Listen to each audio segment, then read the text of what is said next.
नमस्कार, आप देख रहे हैं राजतंत्र समाचार। आइए देखते हैं खबर कानपुर से। एक बड़ी खबर सामने आ रही है, जहां ओबीसी से जुड़े मुद्दों को लेकर भारत मुक्ति मोर्चा और राष्ट्रीय पिछड़ा वर्ग मोर्चा ने मोर्चा खोल दिया है।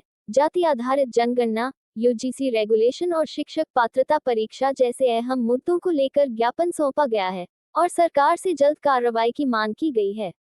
कानपुर में भारत मुक्ति मोर्चा के पदाधिकारियों ने जिला प्रशासन के माध्यम से राष्ट्रपति को संबोधित ज्ञापन सौंपा। इस ज्ञापन में केंद्र सरकार पर ओबीसी वर्ग के साथ धोखेबाजी का आरोप लगाया गया है। पहली मांग जाति आधारित जनगणना को लेकर है, जहां कहा गया कि कैबिनेट के फैसले के बावजूद जनगणना में ओबीसी की जातियों का कॉलम शामिल नहीं किया गया, जिसे तुरंत जोड़ा जाए।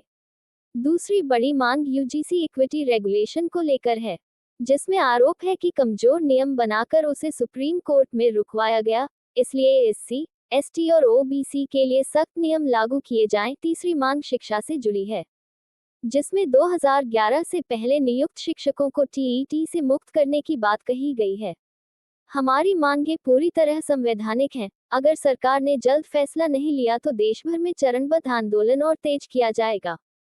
संगठन ने चेतावनी दी है कि यदि मांगों पर सकारात्मक निर्णय नहीं लिया गया तो देश भर में प्रदर्शन, धरना और भारत बंद जैसे बड़े आंदोलन किए जाएंगे, जिसकी पूरी जिम्मेदारी शासन प्रशासन की होगी।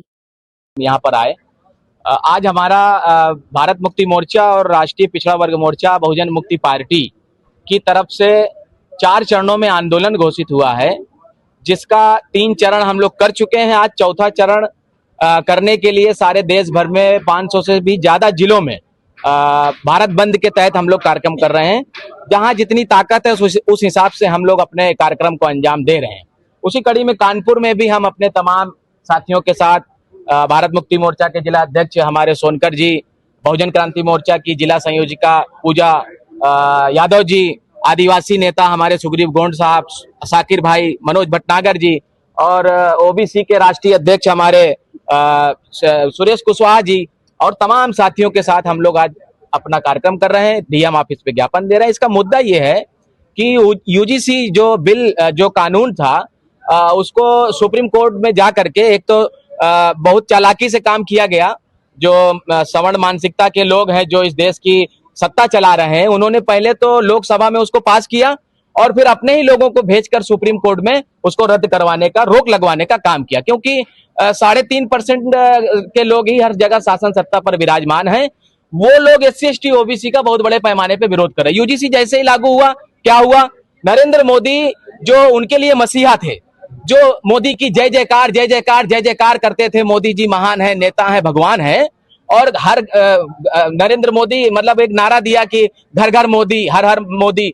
वही लोग क्या किए, जैसे यूजीसी लागू हुआ उन लोगों ने मोदी जी को तेली कहना शुरू कर दिया, जाति सूचक गाली देना शुरू कर दिया। तो वो कभी नहीं चाहते जो सत्ता पर बैठे हैं कि इस देश के 90% एससी एसटी ओबीसी और माइनॉरिटी लोगों का भला हो, उद्धार हो। तो हम लोग यूजीसी को लागू करवाने के लिए, और एक बहुत बड़ा मुद्दा है ओबीसी की तथा सभी जातियों की जनगणना होनी चाहिए, जाति आधारित जनगणना होनी चाहिए। आप विकास करना चाहते हो, आपने कहा 2027 में जनगणना करेंगे। अरे भाई, आपके पास पूरी ताकत है, सरकार है, डबल इंजन की नहीं ट्रिपल इंजन की सरकार है। आप चाहो तो 3 महीने में जनगणना कर सकते हो, 27 में करेंगे, ये चुनावी जुमला है। तो ये हम लोगों को, ओबीसी को और सभी एससी एसटी को बेवकूफ बनाने का फार्मूला है। हम लोग चाहते हैं कि ओबीसी का जो है जाति आधारित जनगणना, और उसमें ओबीसी का कॉलम भी नहीं है। जो जनगणना कर रही है सरकार, वो मूर्ख बना रही है, क्योंकि हमारे लोग पढ़े लिखे कम है, लेकिन हमारे जैसे और हमारे संगठन के तमाम हजारों लाखों लोग हैं जो इस बदमाशी को समझते हैं। तो उसमें कॉलम होना चाहिए ओबीसी का, वो नहीं है, उसकी हम लोग मांग कर रहे हैं। ईवीएम बंद हो, बैलेट से चुनाव हो, ये तमाम मुद्दों के लिए आज हम लोग डीएम ऑफिस पर आए हैं और ये ज्ञापन दे रहे हैं। ज्ञापन के तहत राष्ट्रपति जी को, जिलाधिकारी के माध्यम से राष्ट्रपति महामहिम राष्ट्रपति महोदय जी को दिया है।